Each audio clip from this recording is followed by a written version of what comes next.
Hello friends, সবাইকে অনেক অনেক শুভেচ্ছা জানিয়ে শুরু করছি আমার আজকের ভিডিও। আজকে আমি শশা গাছ কিভাবে বীজ থেকে চারা করে তারপরে গাছ হওয়া পর্যন্ত আপনাদের সাথে শেয়ার করব। এখানে নিয়েছি আমি কিছু শশার বীজ, আর বীজগুলো আমি জলের মধ্যে ভিজিয়ে রাখছি। জলের মধ্যে ভিজিয়ে রাখলে তাড়াতাড়ি গাছটা হয়ে যায়, খুব সুন্দরভাবে গ্রো হয়ে যাবে। আমি নিয়েছি কিছু ডিসপোজাল গ্লাস, 4টে গ্লাস নিয়েছি। গ্লাসের মধ্যে বীজ দিয়ে দিলাম, বীজ দিয়ে একটু জল দিয়ে তারপরে আমি ছায়া জায়গাতে রেখে দেবো।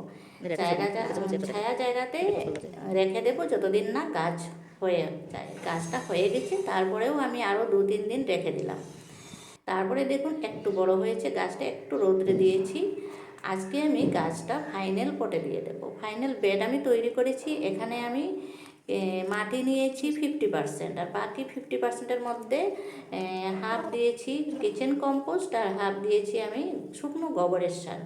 তারপরে দেখুন এই 3টা চারা আমি এনে বিকালবেলা গাছগুলো বুনে দিলাম।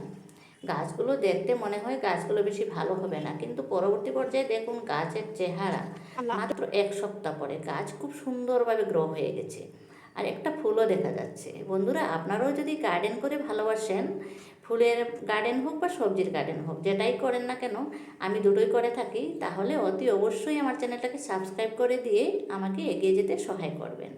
আর আজকের ভিডিওটা পছন্দ হলে অবশ্যই একটা লাইক আশা করব। এই ভিডিওটা যতটুকু সম্ভব আমি আজকে দেখাবো, পরবর্তীতে ফল আসা পর্যন্ত ভিডিও যেটা, সেটা নেক্সট ভিডিওতে আপনারা পেয়ে যাবেন। আজকে যতটুকু সম্ভব আমি দেখাবো। তারপরে হচ্ছে খাদ্য কখন দেব, খাদ্যের প্রয়োজন কখন হয়। এই যে দেখুন আমি কাটিং করেছি, 2G কাটিংয়ে করেছি, 3G কাটিংয়ের সময় এসে গেছে। 3G কাটিং করার পরে তারপরে আমি একটা খাদ্য দেব গাছে। খাদ্যটা হচ্ছে আমি কিছু ডিমের খোসা ছোটো ছোটো করে গুঁড়া করে নিয়েছি, আর এরই মধ্যে আমি গাছে বাঁশ দিয়ে সাপোর্টও দিয়েছি, কারণ আপনারাও জানেন শশা গাছে সাপোর্টের প্রয়োজন। তারপরে হচ্ছে আমি খাদ্য দেব আজকে। খাদ্যটা আমি রেডি করে নিয়ে এসেছি, আর আপনাদের জন্যই আমি স্টেপ বাই স্টেপ ভিডিওটা সেভ করে রেখেছি। দেখুন গাছটা কত বড় হয়ে গেছে, লক লক করে বেড়েই চলেছে। নিয়মিত জল দিচ্ছি, তারপরে খাদ্য দেওয়া আরম্ভ হয়ে গেছে। আজকে আমি গাছের নিচ থেকে একটু মাটি সরিয়ে তারপরে ডিমের খোসাগুলো এখানে ঢেলে দেবো।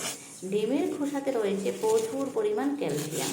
ডিমের খোসা দেওয়ার পরে আমাদের গাছের ক্যালসিয়ামের কোনো অভাব হয় না। ক্যালসিয়ামের অভাব হলে গাছের পাতাগুলো লাল হয়ে যায়, তা যাতে না হয় তার আগেই আমি এই ব্যবস্থা নিয়ে নিলাম। ডিমের খোসাগুলো দিয়ে আমি একটু মাটি দিয়ে ঢেকে দেব। তারপরে হচ্ছে আমি দেব আরেকটা লিকুইড ফার্টিলাইজার, যেটা আমি ঘরেই তৈরি করেছি। আমি কোনো রাসায়নিক ফার্টিলাইজার ব্যবহার করি না, কোনো ফাঙ্গিসাইডও ব্যবহার করি না। তারপরে হচ্ছে এই কন্টেনারে আমি কলার খোসা ভিজিয়ে রেখেছিলাম, কলার খোসার জলটা আমি দেব। কলার খোসার মধ্যে রয়েছে প্রচুর পরিমাণ পটাশিয়াম। এটা দেওয়ার পরে আমার গাছের পটাশিয়ামের অভাবটাও পূরণ হয়ে গেল।